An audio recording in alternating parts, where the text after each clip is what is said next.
चलिए देखिए, अभी तक हमने जो ऑब्जेक्टिव क्वेश्चन कर रहे हैं हम क्लास 12th के, उसमें हमने 3 लेक्चर पढ़ लिए हैं जिसमें यूनिट दूसरे तक हो गए हैं। और जिसका लास्ट टॉपिक बचा है यूनिट दूसरी का आपका सत्य असत्य। कौन से बचे हैं आपके? सत्य असत्य पढ़ना है हमें। तो देखिए इसमें हम देखते हैं कौन कौन से आपके जो सत्य असत्य पूछे जाते हैं सेकेंड यूनिट से।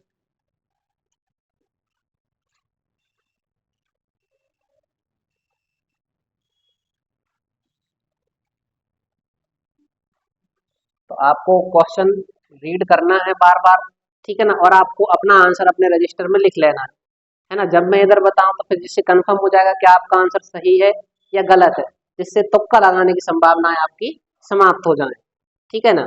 जैसे कि पहला क्वेश्चन है आपका कि देखिए वात्सल्य रस। कौन सा क्वेश्चन है आपका? वात्सल्य रस माता पिता का पुत्र के प्रति प्रेम कहा जाता है। क्वेश्चन सत्य है या वात्सल्य का रस ही है प्रेम, और वो बच्चों के लिए ही दर्शाया जाता है, इसलिए ये जो है आपका आंसर वो कैसा हो जाएगा? आपका सत्य आंसर होगा, ठीक है ना। अगला क्वेश्चन है शांत रस की उत्पत्ति वैराग्य उत्पन्न होने से होने लगती है, क्या सत्य है? तो देखिए ये जो आपका आंसर है कि शांत रस जब भी आता है जब आपके अंदर क्या आ जाए? वैराग्य आ जाए। वैराग्य मतलब आपको किसी में लालच नहीं होना चाहिए। अगर आपके मन में कोई विचार चल रहे हैं तो फिर आप कभी शांत नहीं रह सकते। वैराग्य धारण हो जाए, माया मोह से कुछ लेना देना नहीं है, समझ जाइए आप कैसे रहने लगेंगे? शांत। इसलिए आपने देखा तपस्वी सन्यासी होते हैं वो वैराग्य धारण कर लेते हैं, इसलिए इसका भी आंसर कैसा होगा? सत्य है। अगला क्वेश्चन है अखियां हरि दर्शन की प्यासी में वियोग श्रृंगार रस है, सत्य है या असत्य है? तो आपको पढ़ने से ही लग रहा है कि भाई वो अखियां हरि दर्शन के की प्यासी है, इसमें सत्य है, मतलब दर्शन नहीं हो रहे हैं, योग की पीड़ा को दर्शाया जा रहा है। तो ये कैसा है आपका? ये भी हो जाएगा आपका कैसा? सत्य है। वियोग मतलब बिछड़ना, तभी तो तरस रहे हैं जब बिछड़ गए। अगर सामने होते तो फिर क्या को तरस रहे होते? अगला देखो, प्रेमा शक्ति का प्रेम जो है शक्ति का मूल आधार रति है, सत्य है या असत्य है? सोच लीजिए आप। प्रेमा शक्ति का मूल आधार रति है, तो देखिए रति का अर्थ ही प्रेम होता है। रतिपति यानी कामदेव। रति जो है किसकी पत्नी है? कामदेव की पत्नी है, यानी इसका जो आंसर है वो सत्य है। यानी प्रेम का आधार ही क्या है आपका? रति।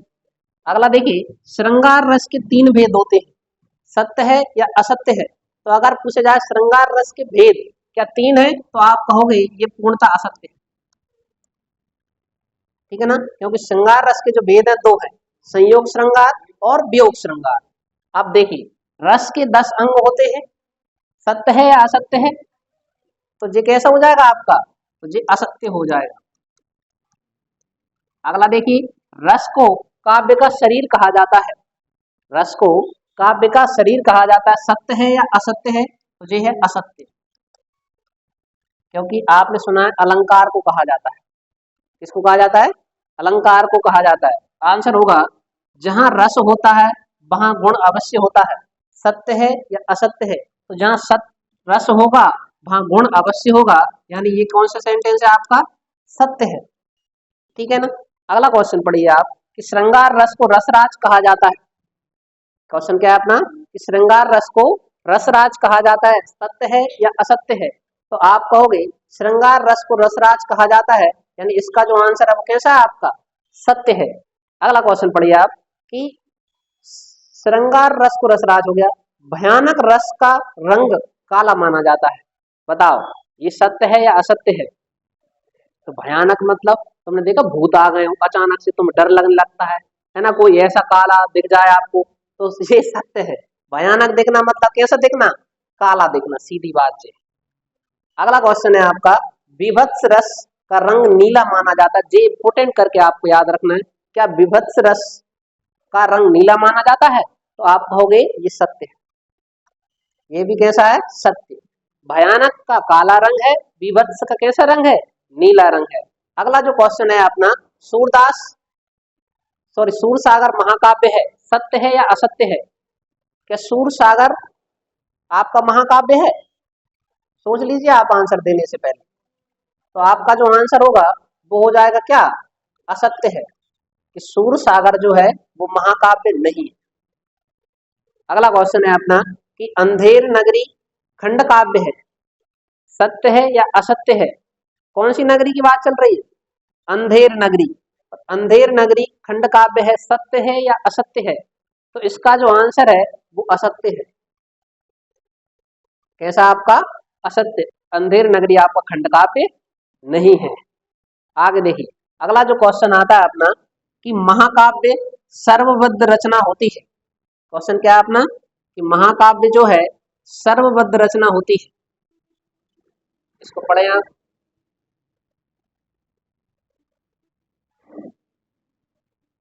बताइए किस किस के अनुसार सत्य है ये? महाकाव्य सर्गबद्ध रचना होती है। बताइए 14वें नंबर का आंसर आपका क्या होगा, सत्य है या असत्य है? तो ये जो है कि महाकाव्य सर्वबद्ध रचना होती है, ये है आपका कैसा? सत्य। ठीक है ना। नेक्स्ट क्वेश्चन है अपना, खंड काव्य में जीवन के किसी एक पक्ष या घटना का चित्रण नहीं होता है। भैया वो नहीं होता है कह रहा है, तो मतलब आपको कैसा हो जाएगा? असत्य हो जाएगा, क्योंकि आपको पता खंड काव्य में जीवन की एक ही घटना का अध्ययन होता है। ठीक है, इसलिए क्वेश्चन आपको बहुत ध्यान से पढ़ना है। मुक्तक काव्य किसी भी एक छंद में लिखा अपने आप में पूर्ण होता है, सत्य है या असत्य है? इसका आंसर बताइए। मुक्तक काव्य किसी एक छंद में लिखा अपने आप में पूर्ण होता है, तो ये सत्य है। कैसा है आपका? इसका जो आंसर है वो कैसा हो जाएगा? सत्य हो जाएगा। गेय मुक्तक में संगीतात्मक विद्यमान नहीं रहती। क्या बताओ, सत्य है क्या असत्य है? गेय मुक्तक की बात चल रही है आपकी। गेय मुक्तक में संगीतात्मक विद्यमान नहीं रहता है। भैया जब गा रहे हैं तो संगीत तो होगा ही होगा, ऐसे तो गाएंगे नहीं। तो जे कह रहा संगीत नहीं होता है, मतलब सामने वाला कैसा बता रहा है? असत्य बता रहा है। संगीत होता है गेय मुक्तक में। अगला है, गेय मुक्तक को प्रगीत भी कहा जाता है, सत्य है या असत्य है? तो गेय है, गा रहे हैं, प्रगीत मतलब संगीत। आंसर कैसा हो जाएगा आप? सत्य हो जाएगा ना। नेक्स्ट क्वेश्चन देखिए, सूर कबीर तुलसी मीरा के गाय पद गेय मुक्तक की श्रेणी में आते हैं। मतलब सूर के, कबीर के, तुलसी के, मीरा के गाए गए जो पद है वो गेय मुक्तक होते हैं, है ना। भजन गाए हैं, क्या गाए हैं? भजन गाए हैं। तो सत्य है क्या असत्य है? तो इसका जो आंसर हो जाएगा, ये सब गेय मुक्तक के अंतर्गत ही आते हैं, तो ये भैया सही बता रहे हैं। ठीक है ना। नेक्स्ट क्वेश्चन है, श्याम नारायण पांडे द्वारा रचित हल्दी घाटी का युद्ध महाकाव्य है। सोच लीजिए आप, किसकी बात चल रही है आपकी? हल्दी घाटी का युद्ध। जब हल्दी घाटी का युद्ध भैया पूरे जीवन के बारे में थोड़ी बता रहा है, वो तो एक घटना के बारे में बता रहा है, तो ये आपका महाकाव्य नहीं है। यानी आंसर क्या होगा आपका? असत्य होगा, है ना। आगे देखिए, चंपू काव्य के अंतर्गत नाटक एवं प्रहसन आते हैं। क्वेश्चन पढ़ लीजिए आप एक बार और। चंपू काव्य कौन सा काव्य आपका? चंपू काव्य के अंतर्गत नाटक एवं प्रहसन आते हैं, तो ये बता रहे हैं कैसा? ये बता रहे हैं आपका गलत। यानी इसका जो आंसर होगा आपका क्या? असत्य आंसर होगा। चंपू काव्य आपको पढ़ाया गया था कौन से होते हैं। ठीक है ना। आगे देखिए, अलंकार का अर्थ दर्पण होता है, सत्य है या असत्य? है ना। अलंकार का अर्थ गहना होता है, शोभा होता है, ना कि दर्पण होता है। तो इसका आंसर कैसा है? असत्य है। नेक्स्ट क्वेश्चन देखिए आप, कि संदेह अलंकार के प्रयोग से अंत तक संशय बना रहता है, सत्य है या असत्य है? सोच लीजिए एक बार और, सत्य क्या असत्य? तो आप कहोगे भैया संशय तो बना ही रहता है, डाउट क्लियर ही नहीं होता, इसलिए कैसा हो जाएगा? सत्य हो जाएगा। अगला जो क्वेश्चन है, जहां कारण के बिना कार्य का होना होता है वहां व्यतिरेक अलंकार होता है, सत्य है या असत्य है? तो इसका जो आंसर होगा वो क्या हो जाएगा आपका? असत्य होगा। एक बार और क्वेश्चन पढ़ दीजिए आप, कि जहां कारण के बिना कार्य का होना कहा जाता है वहां व्यतिरेक अलंकार होता है, बिल्कुल नहीं होता है।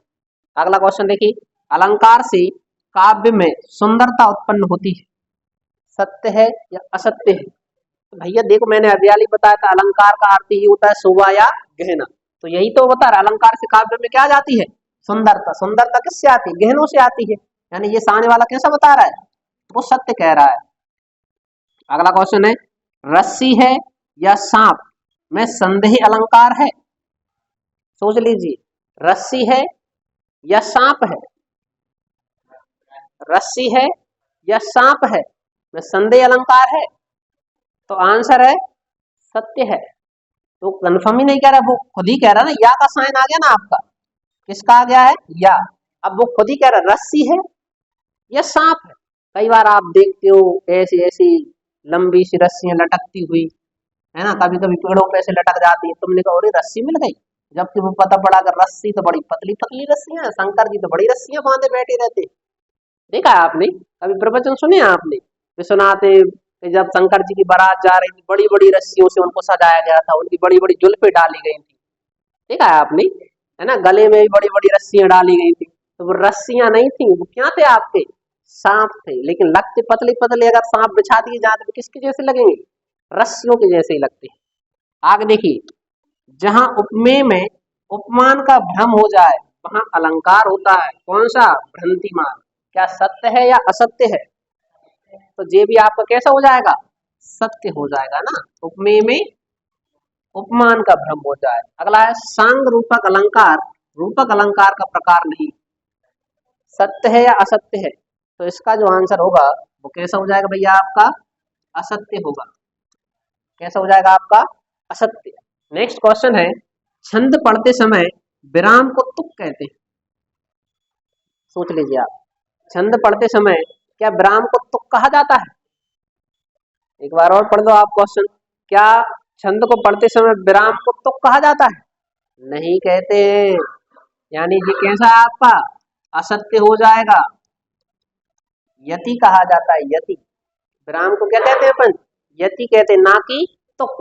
तुक तो कांत तो बस लय मिलाना होता है, ठीक है ना। जैसे आपने सुना होगा, जय हनुमान ज्ञान गुण सागर, पीछे रहा आया, जय कपीस तिहु लोक उजागर, तो जो तुक मिला दिया ना उसने, बस लय आना चाहिए, है ना। कवन सो काज घटन जगमाई, जो नहीं हो तात तुम पानी। समझ में आ रहा है कि नहीं, मतलब आखिरी के डिजिट कैसे होते हैं आपके, वर्ड आते हैं सिम सिम आते हैं, वो लय प्रदान करना होता है बस, है ना। जबकि जिस कैसा है आपका, गलत हो जाएगा।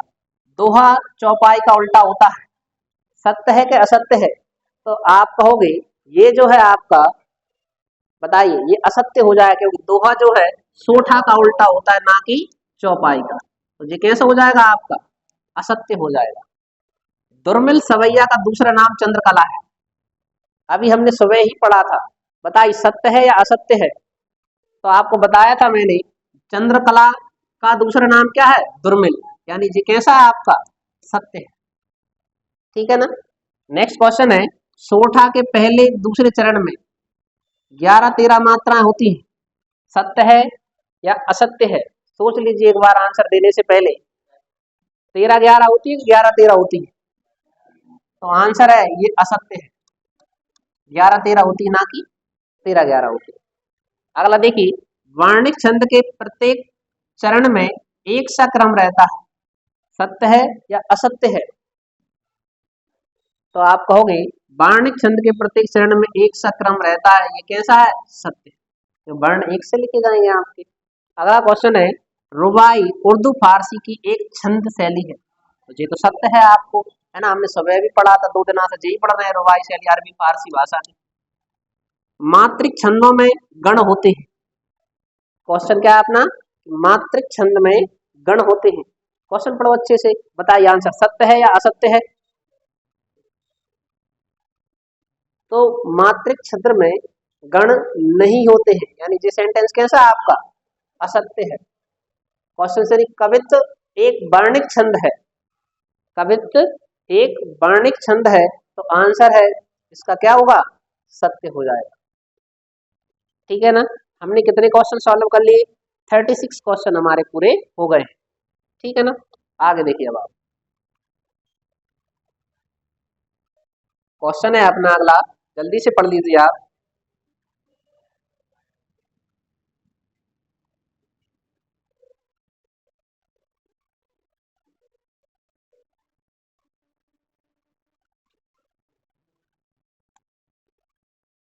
क्वेश्चन क्या है अपना, छंद के 2 प्रकार मात्रिक छंद और वर्णिक छंद होते हैं, बताइए सत्य है या असत्य है, तो ये तो आपका पूर्णतः ही कैसा है, सत्य है। 2 ही प्रकार के छंद होते हैं आपके ना, वर्णिक और मात्रिक। वर्ण मात्रा यति चरण तुक एवं गण छंद के अंग होते हैं, तो ये तो आपको कैसा लग रहा है भैया, तो ये सत्य है, क्योंकि यही आपके छंद में होता है सब कुछ, है ना। आपने देखा वर्ण भी आते हैं, मात्रा भी आती है, यति भी होता है, चरण भी होता है, तुक भी होते हैं, गण भी होते हैं। ठीक है ना।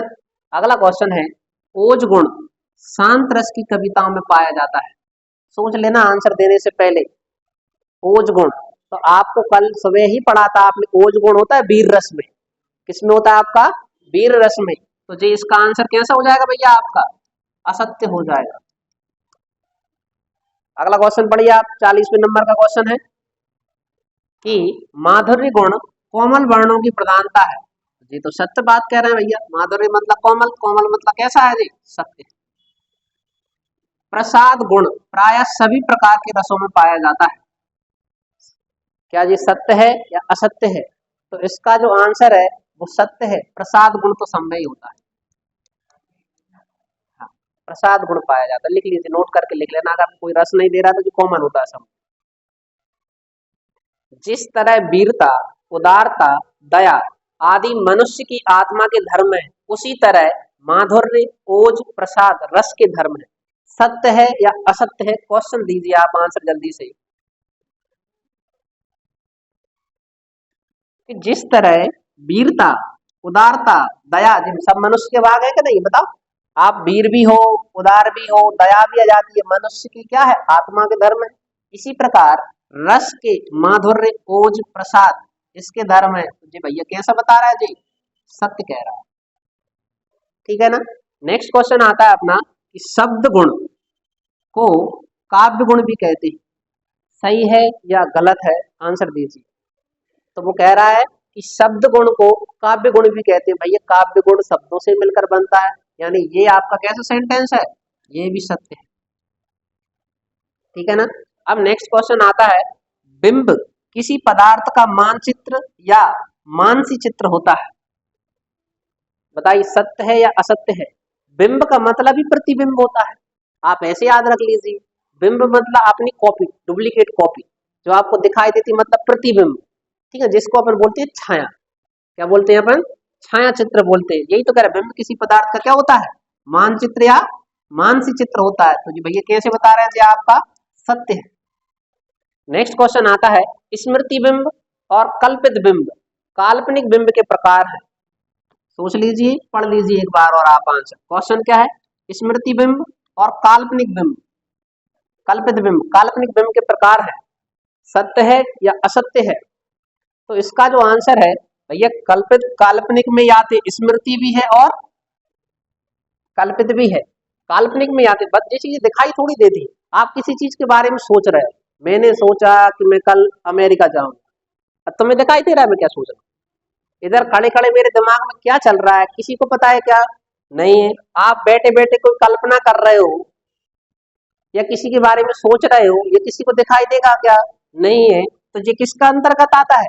काल्पनिक बिंब। बिंब मतलब चित्र दिखाई देना, और वो काल्पनिक चीजें होती है जो अपन बस बता सकते हैं, ना कि उसका फोटो खींच के दे सकते हैं। तुम्हारे मन में क्या चला था, तो फोटो खींच के दे दो, कॉपी दे दो ना, एक कॉपी निकाल दो। तो मेरे मन में दो क्वेश्चन आए, जल्दी से फोटो को स्क्रीनशॉट ले लो आप। ऐसा होता है क्या? नहीं होता है। तो जिसका आंसर कैसा हो जाएगा भैया जी? सत्य है। बिंब से मस्तिष्क में किसी सादृश्य का चित्र नहीं उभरता। सत्य है या असत्य है? तो भैया अभी हाल मैंने कहा चित्र उभरता है, और जी कह रहा नहीं उभरता है। तो ये तो कैसा है? असत्य है। क्योंकि भैया आप किसी के बारे में सोच रहे हैं तो ऑटोमेटिक इमेज क्रिएट होती है कि नहीं होती है? मैंने कहा कि आपका पेपर है परसों, तो आपके मन में आएगी ऑटोमेटिक इमेज का, हम पेपर हॉल में बैठे, एग्जाम हॉल में पेपर लिख रहे हैं। मैंने कहा सोचो कि आप अच्छे से लिख रहे हो, इंटेलिजेंट की तरह, किसी से कोई बात भी नहीं कर रहे हो, तो आपके मन में आ रहा है मैं ब्रेंच पे बैठा हुआ, ना इधर दिख रहा ना इधर दिख रहा, चुपचाप लिख रहा हूँ। इमेज क्रिएट होती है कि नहीं? तो मैंने बोला हाथी, मैंने क्या बोला? हाथी। अब हाथी जैसे ही बोलते आपके मन में इमेज क्रिएट हुई ना हाथी, मतलब इमेज तो दिखती है, यानी ये सामने वाला कैसा बता रहा है? असत्य बता रहा है। नेक्स्ट क्वेश्चन है, बिंब विधान में भावनाओं को उत्तेजित करने की शक्ति होती है। सत्य है या असत्य है? बिंब विधान में भावनाओं को उत्तेजित करने की शक्ति होती है, तो ये सत्य है। भैया अगर मैं किसी का चित्र बन गया ना आपका, तो आपके अंदर ऑटोमेटिक भावना उत्तेजित हो जाएंगी। अब यार भगवान राम का नाम ले दो तो आपके अंदर कट्टर हिंदूपंथी वाली चीज है, आती है कि नहीं आती है? और किसी ने मान लो किसी और का चित्र बता दी तो ऑटोमेटिक भावना उत्पन्न हो जाती है। आगे देखिए, तो इसका जो आंसर है सत्य हो गया। बिंब किसी पदार्थ की प्रतिकृति के लिए प्रयुक्त नहीं होता है। क्वेश्चन पढ़ लीजिए आप। क्वेश्चन क्या है अपना, बिंब किसी पदार्थ की प्रतिकृति के लिए प्रयुक्त नहीं होता है, तो इसका आंसर जी कैसा है, असत्य है। बिंब सार्वभौमिक होते हैं, सत्य है या असत्य है? बिंब सार्वभौमिक होते हैं, बताइए बिंब सार्वभौमिक होते हैं कि नहीं होते हैं? तो आप कहोगे बिंब, क्वेश्चन कहाँ है, बिंब सार्वभौमिक होते हैं, ये सत्य होता है।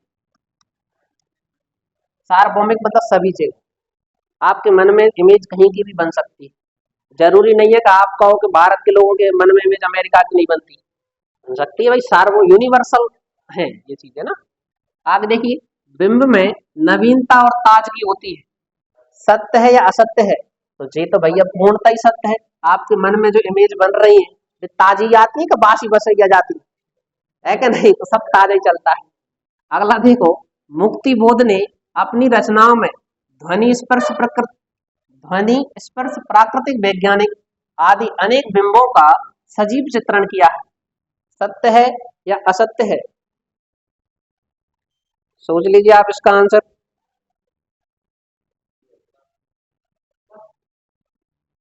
मुक्ति बोध ने अपनी रचनाओं में ध्वनि स्पर्श प्रकृति प्राकृतिक वैज्ञानिक आदि अनेक बिंबों का सजीव चित्रण किया है, सत्य है या असत्य है? तो इसका जो आंसर होगा वो कैसा हो जाएगा आपका, सत्य। हाँ, आगे देखिए, फिराक गोरखपुरी की शायरी में आवश्यकता अनुसार बिंबों को प्रभावी प्रयोग किया जा गया है, सत्य है या असत्य है? कौन है आपके जी, फिराक गोरखपुरी, कोई नाम बताएगा इनका, को क्या नाम है इनका? पढ़ा था हमने नाम, दूसरा नाम भी पढ़ा था, फिराक गोरखपुरी को किस नाम से जानते हैं? रघुपति सहाय के नाम से भी जानते हैं इनको। तो आप कहोगे फिराक गोरखपुरी की शायरी, जब शायरी लिखते हैं तो भैया वे बिंबों को अपने हिसाब से लगाते हैं। कभी तुमने शायरी को देखा होगा, है ना, शायरी जो व्यक्ति बोलता है वो सेंटेंस को अपने हिसाब से जमाता है, कहाँ उसको ऊपर उठाना है, कहाँ उसको नीचे करना है, कहाँ ज्यादा बोलना है, कहाँ कम बोलना है, ये तो अपने हिसाब से भैया जी कैसा कह रहा है जी, सत्य कह रहा है ना। अगला क्वेश्चन है, बिंब कल्पना द्वारा इंद्रिय अनुभव के आधार पर निर्मित नहीं होते, सत्य कह रहे हैं या असत्य कह रहे हैं? भैया जी तो गलत कह रहा है। अभी हमने कहा था कि कल्पना की जाती है तो चित्र बनता है, और चित्र कौन बनाती है, हमारी इंद्रियां, हमारे सेंसर जो लगे, आपके अंदर सेंसर लगे हुए। मैंने जैसे बोला कि शेर कैसा होता है, तुमने ऑटोमेटिक माइंड में इमेज आई ना शेर की, इंद्रियों ने कैप्चर किया कि नहीं, कि जैसे आप गूगल पे बोल देते हो भारत की राजधानी क्या है तो तुरंत वो दिल्ली लिख के दे देता है, समझ में आया कि नहीं?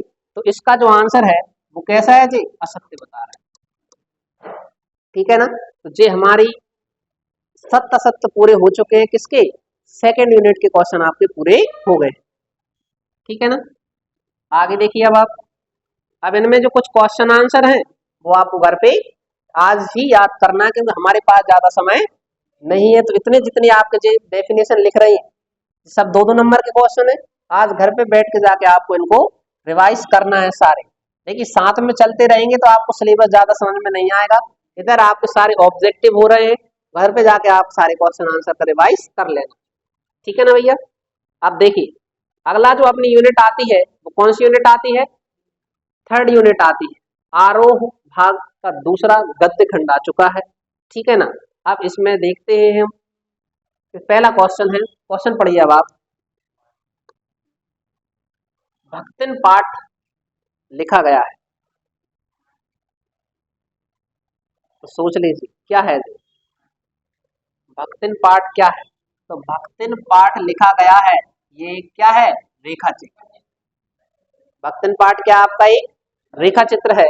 नेक्स्ट क्वेश्चन है, जेठोत का अर्थ है, जेठोत तुमने सुना, घर में बोलते हैं जेठ जी आ गए, है ना, बड़ा भाई, ससुर का पुत्र, जेठ का पुत्र या देवर का पुत्र, तो बताइए जेठोत किसको कहते हैं, है ना। अच्छा,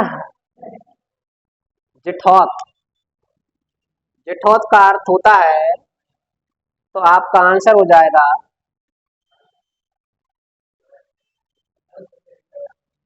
तो इसका जो आंसर आएगा जेठ का पुत्र होगा, क्या होगा, जेठ का पुत्र ही जेठौत कहलाता है।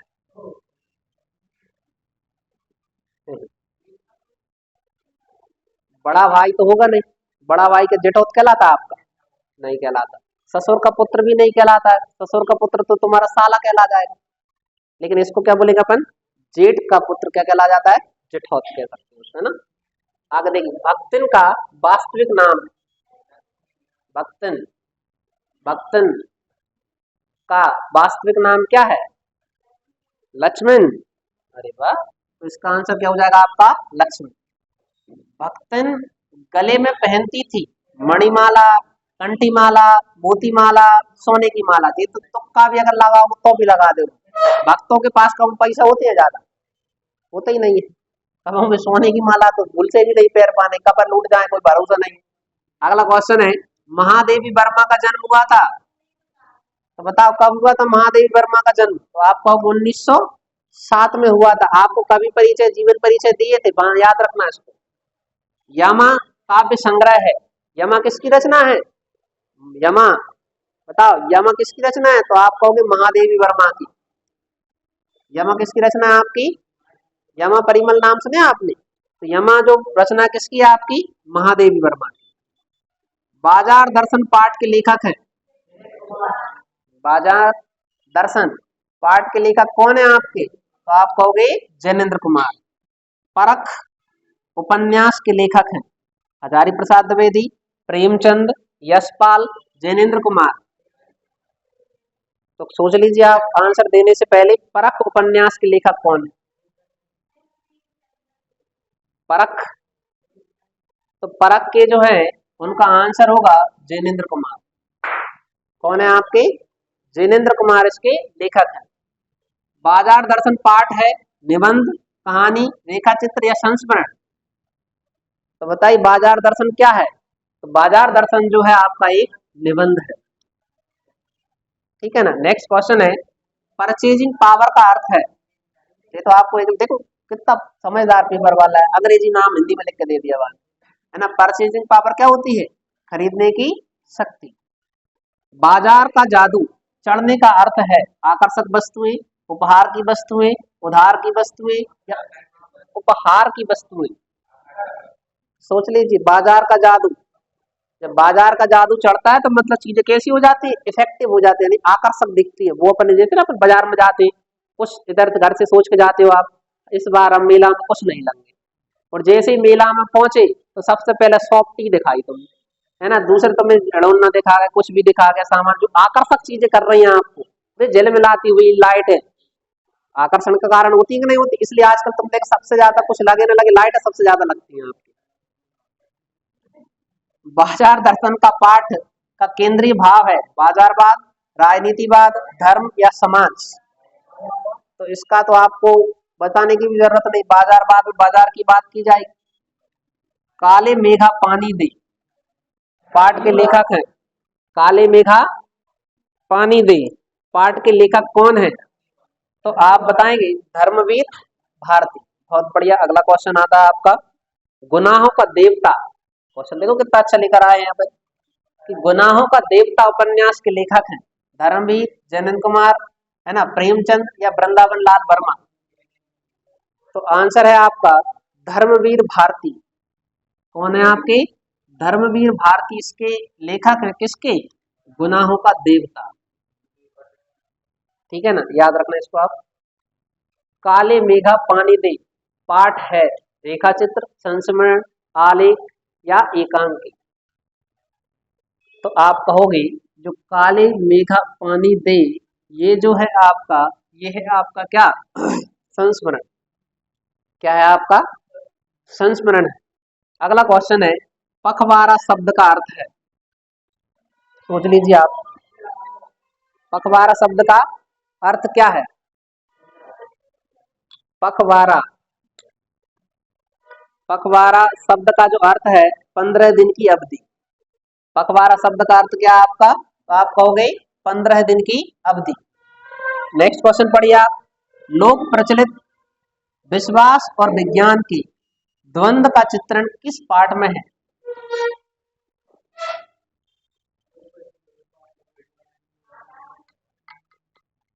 हाँ, तो क्या आंसर होगा आपका? बाजार दर्शन, काले मेघा पानी दे, या भक्तिन, या पहलवान की ढोलक। तो आपका जो आंसर होगा वो है आपका काले मेघा पानी दे। क्वेश्चन पढ़ लिया, एक बार और पढ़ो। लोक प्रचलित विश्वास और विज्ञान के द्वंद्व का चित्रण किसमें है? काले मेघा पानी दे। नेक्स्ट क्वेश्चन है, द्वार द्वार पानी मांगने जाती है, कौन मांगने जाती है? तो आप कहोगे इसका जो आंसर हो जाएगा इंद्रसेना। इंद्रसेना, आपने देखा पानी कौन बरसाते? भगवान इंद्र बरसाते, इनकी सेना ही तो पानी बनने जाती। ठीक है ना। अगला क्वेश्चन है अपना, क्वेश्चन पढ़ो, बहुत अच्छा क्वेश्चन है आपका।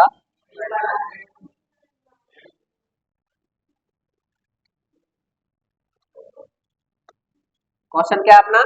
पहलवान की ढोलक पाठ का लेखक कौन है?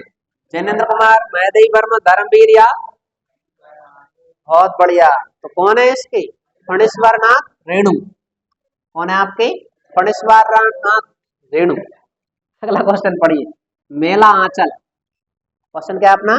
मेला आंचल उपन्यास के लेखक है, तो बताइए मेला आंचल उपन्यास के जो लेखक हैं वो कौन है आपके?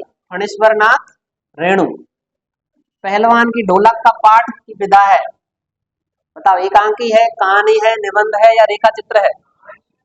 पहलवान की ढोलक, सोच लीजिए आप। तो जी इसका आंसर क्या हो जाएगा आपका? जी है कहानी। ठीक है ना। नेक्स्ट क्वेश्चन है, चट गिड़धा का अर्थ है मत डरना, बहापट्टे, बाह बहादुर, दांव काटो। तो सोच लीजिए आप, आंसर क्या होगा आपका? तो इसका जो आंसर है मत डरना। चट गिड़धा यानी मत डरना। नेक्स्ट क्वेश्चन है, लट्टन सिंह था, सॉरी लुट्टन सिंह है, कौन था? लुट्टन पहलवान। तो जी तो लुट्टन पहलवान है, पाठ का ही नाम है लुट्टन पहलवान। आगे देखो, शेर के बच्चे का असल में नाम था, तो आंसर क्या था आपका? चांद सिंह था। शिरीष के फूल पाठ के लेखक हैं, क्वेश्चन पढ़ लीजिए आप। शिरीष के फूल पाठ के लेखक हैं, तो उनका नाम है हजारी प्रसाद द्विवेदी। क्या नाम है उनका? हजारी प्रसाद द्विवेदी इसके जो लेखक हैं। अगला क्वेश्चन है, बाणभट्ट की आत्मकथा उपन्यास के लेखक हैं बाणभट्ट। बाणभट्ट, तो बाणभट्ट की आत्मकथा के लेखक कौन है आपके? हजारी प्रसाद द्विवेदी। कौन है आपके? हजारी प्रसाद द्विवेदी। नेक्स्ट क्वेश्चन है अपना,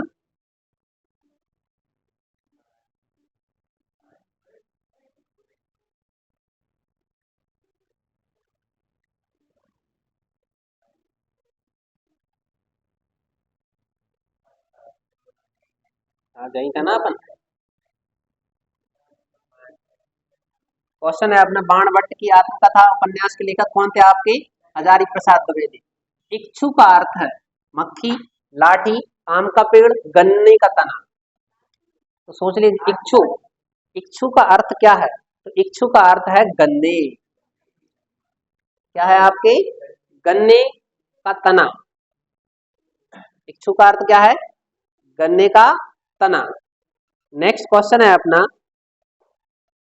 क्वेश्चन पढ़िए अगला आप। अशोक के फूल के रचयिता हैं, तो अशोक के फूल के जो रचयिता हैं वे कौन है आपके? हजारी प्रसाद द्विवेदी। कौन है आपके? हजारी प्रसाद द्विवेदी। अगला क्वेश्चन है, नीचे से ऊपर तक फूलों से लदा था, आम का पेड़, अमरूद का पेड़, या शिरीष। तो आंसर हो जाएगा क्या आपका? शिरीष का पेड़। कैसे लदा हुआ था? ऊपर से नीचे तक फूलों से लदा हुआ था। नेक्स्ट क्वेश्चन आता है अपना कि शिरीष के वृक्ष होते हैं कांटेदार, छायादार, मीठे फलदार, या नुकीले। शिरीष के फूल, सॉरी शिरीष के जो वृक्ष होते हैं वो कैसे होते हैं? तो आप बताओगे, जो शिरीष के जो वृक्ष होते हैं वो कैसे होते हैं आपके? छायादार होते हैं। नेक्स्ट क्वेश्चन है कि शिरीष के फूल को संस्कृत साहित्य में माना गया है अत्यंत कोमल, अत्यंत कठोर, अत्यंत रूखा, या खुरदरा। तो बताइए शिरीष के फूल कैसे होते हैं? तो आप बताओगे जी तो होते हैं अत्यंत कोमल होते हैं। कैसे होते हैं? अत्यंत कोमल होते हैं। अगला क्वेश्चन है, बाबा साहेब भीमराव अंबेडकर का जन्म हुआ था, अंबेडकर जयंती कब मनाई जाती है? 14 अप्रैल या 16 अप्रैल?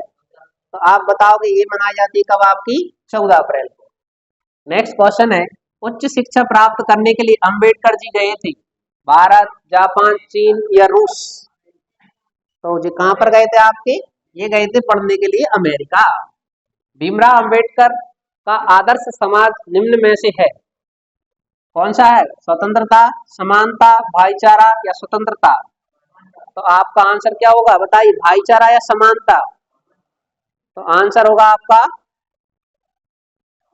इसका जो आंसर होगा आप पेपर में लगा के आएंगे,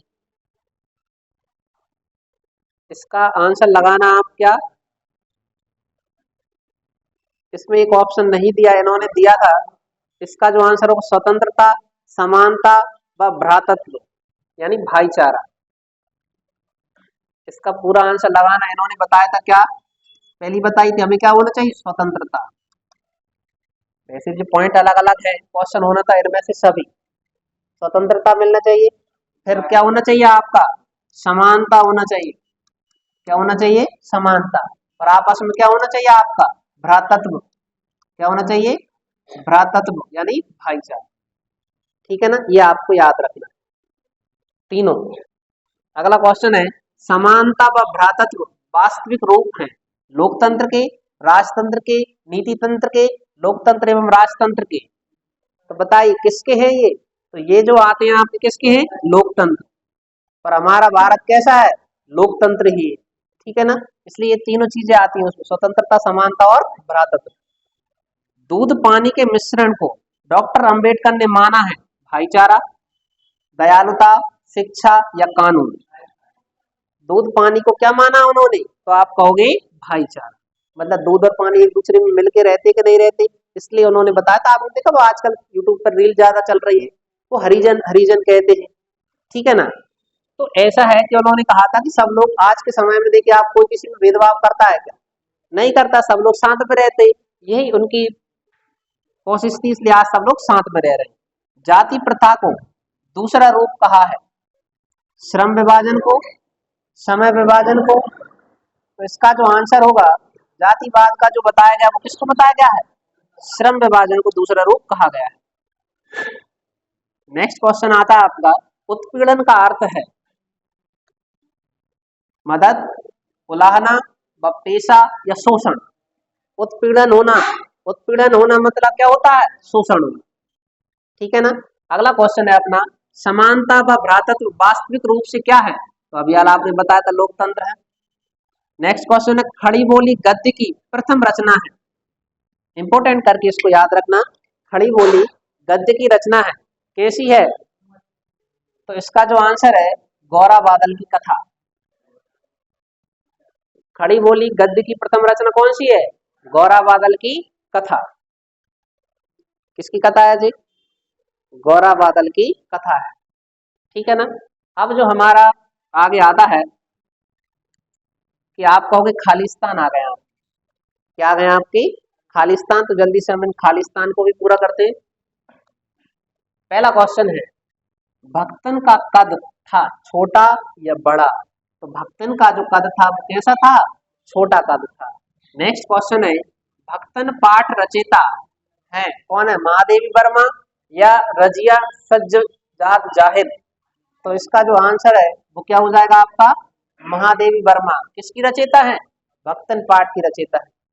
अब हमारा जो नेक्स्ट क्वेश्चन है, जीवन के दूसरे परिच्छेद में अधिक है सुख या दुख? तो आप कहोगे जीवन के दूसरे परिच्छेद में क्या मिलता है? दुख मिलता है। नेक्स्ट क्वेश्चन है, रोटियां अच्छी सेकने के प्रयास में बहुत अधिक हो गई है, खरी या नरम? तो आपने कहा रोटियां ज्यादा तुम करोगे सेकोगे तो वे कैसी हो जाएंगी? खरी हो जाएंगी, मतलब कड़क हो जाएंगी वे, है ना। मेरे भ्रमण की एकांत साथिन हो रही है भक्तिन या महादेवी? तो आंसर क्या हो जाएगा आपका? इसका जो आंसर हो जाएगा। नेक्स्ट क्वेश्चन है, मेरे पास वहां जाकर रहने के लिए नहीं है रुपया या मकान? तो आंसर होगा आपका, मेरे पास वहां जाने के रहने के लिए नहीं है क्या? रुपया। रुपया होगा तो मकान तो मिल ही जाएगा, सोचो ना। नेक्स्ट क्वेश्चन है, भक्तिन और मेरे बीच का संबंध है सेवक स्वामी का या लेन देन का? तो आंसर होगा आपका क्या, सेवक स्वामी का। त्याग पत्र उपन्यास के लेखक हैं जैनेन्द्र कुमार या प्रेमचंद? सोच लीजिए कौन है आपके, तो आप बताओगे इसके जो लेखक हैं कौन है आपके, जैनेन्द्र कुमार। नेक्स्ट क्वेश्चन है, परिमित शब्द का अर्थ होता है सीमित या असीमित? परिमित का अर्थ बताना है, तो परिमित का जो अर्थ होता है वो क्या होता है आपका, सीमित। परि मतलब सीमा ही होता है ना। बाजार में एक है खेल या जादू? बताओ, खेल या जादू? तो बाजार में होता है क्या, जिससे कि आप सामान खरीदने के लिए क्या हो जाते हैं, तैयार हो जाते। भांति भांति के बढ़िया माल से भरा है चौक या कमरा? तो सॉरी भांति भांति के बढ़िया से भरा हुआ है क्या, चौक। नेक्स्ट क्वेश्चन है, पड़ोस में एक महानुभाव रहते हैं जिनको लोग कहते हैं भगत जी या मास्टर जी? तो आंसर क्या हो जाएगा आपका, आप बताओगे पड़ोस में रहते हैं कौन, भगत जी।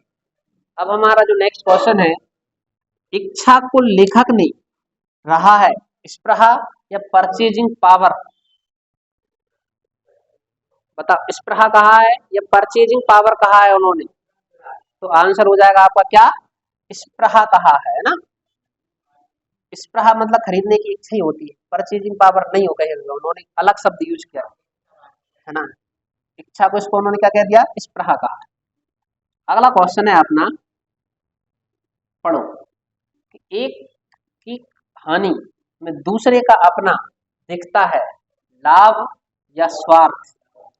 सोच लीजिए, एक की हानि होगी तो दूसरे का क्या होगा, सोच लीजिए एक बार और आंसर।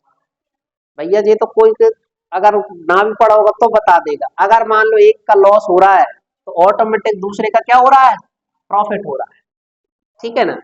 अगला क्वेश्चन है, सूरज का सातवां घोड़ा उपन्यास के लेखक है धर्मवीर या प्रेमचंद? तो बताइए कौन है, तो आपका जो आंसर है वो धर्मवीर भारती।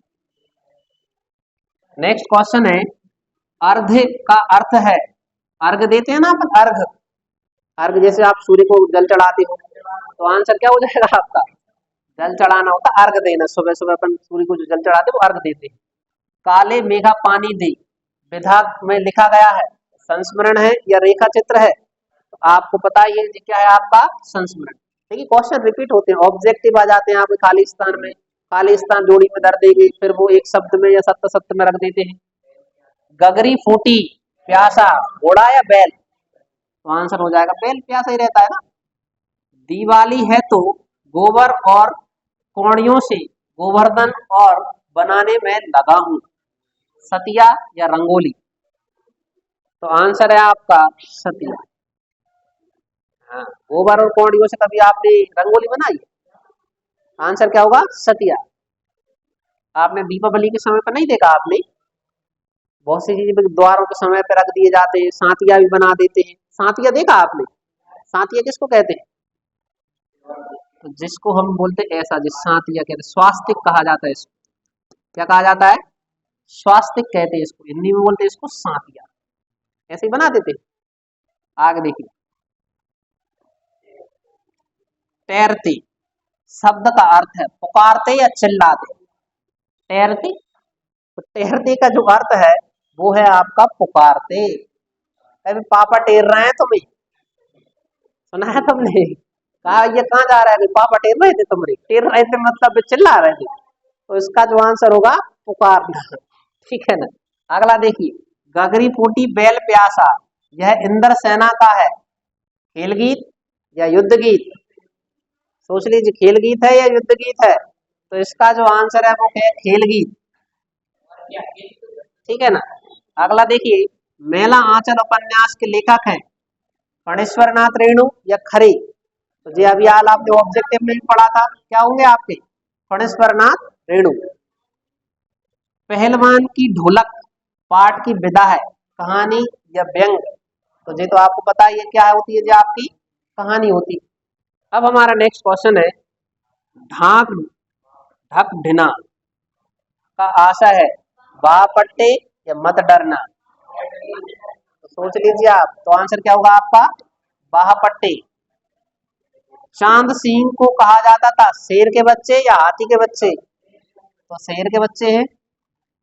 लुट्टन बचपन में चराता था गाय या बकरी?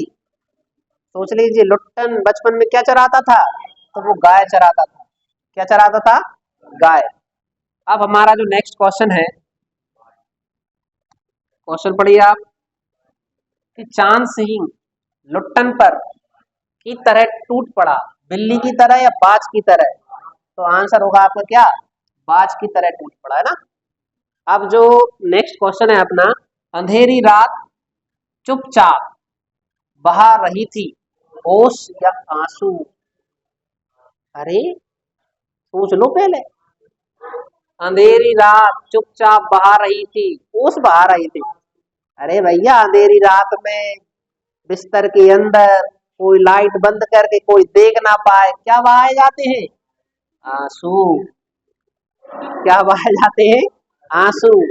जैसे मान लो पापा ने चिल्ला दिया तुम पर, अब बिन के सामने तुम रो भी नहीं पा रहे, अब रह गए कमरा में जाके और दीवार के अंदर कोई देख ना पाए, एक कॉर्नर में बैठ के फिर चालू हो जाता है। ठीक है, आगे देखो। नेक्स्ट क्वेश्चन है पुर्ज। क्वेश्चन क्या है अपना? पुर्ज रचना की है हजारी प्रसाद द्विवेदी या महावीर प्रसाद द्विवेदी? तो पुर्ज जो है वो किसकी रचना है आपकी? तो आप बताओगे ये रचना है आपकी किसकी? हजारी प्रसाद द्विवेदी। किसकी रचना है? हजारी प्रसाद द्विवेदी की। धरित्री का अर्थ है पृथ्वी या आकाश, तो धरती, धरती या धरित्री, आंसर क्या है? पृथ्वी। मैं साहित्य को मनुष्य की दृष्टि से देखने का हूँ, पक्षपाती या आदि?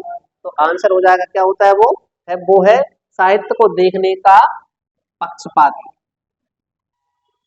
नेक्स्ट क्वेश्चन है हजारी प्रसाद द्विवेदी का जन्म स्थान है छपरा या सहारनपुर? सोच लीजिए, छपरा या सहारनपुर?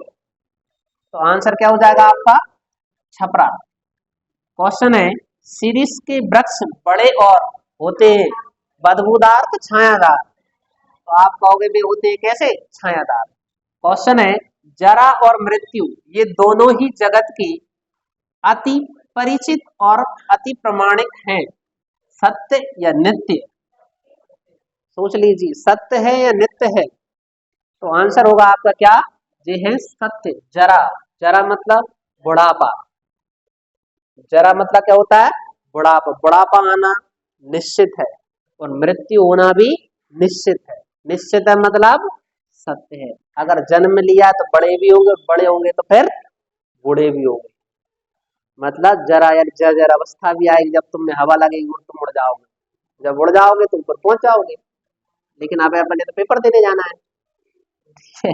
आगे देखो, डॉक्टर अम्बेडकर ने भाईचारे को का मिश्रण कहा है दूध चीनी का दूध पानी? दूध पानी। नेक्स्ट क्वेश्चन है जाति प्रथा का दूसरा रूप है श्रम विभाजन। नेक्स्ट क्वेश्चन है जाति प्रथा से हानिकारक है आर्थिक पहलू या राजनीतिक पहलू? बताइए, जाति प्रथा में कौन आएगा? राजनीतिक पहलू या आर्थिक पहलू? तो आंसर कौन सा होगा आपका? आर्थिक पहलू। मेरा आदर्श समाज स्वतंत्रता, समता और होगा कैसा? भ्रातृत्वता यानी भाईचारा। तीनों वर्ड बताए थे ना अपन ने। आगे देखिए, समता यद्यपि काल्पनिक की है जगत की या मिथ्या? तो आंसर हो जाएगा आपको किसकी है? जगत की है। क्वेश्चन है डॉक्टर अंबेडकर जाति प्रथा के थे समर्थक या विरोधी? तो आंसर होगा आपको क्या? विरोधी। समर्थक थे। तो देखिए, ये यहाँ तक हमने सही विकल्प और खाली स्थान भी आपके पूरे कर लिए हैं। अब इसके बाद जो आगे आएंगे आपकी जोड़ियां आएंगी, ठीक है ना, सत्ता सत्ता आएंगे और आपके आएंगे क्या? तो आपके आएंगे उसमें एक शब्द में आंसर। तो हमारी नेक्स्ट क्लास देखना ना भूलें।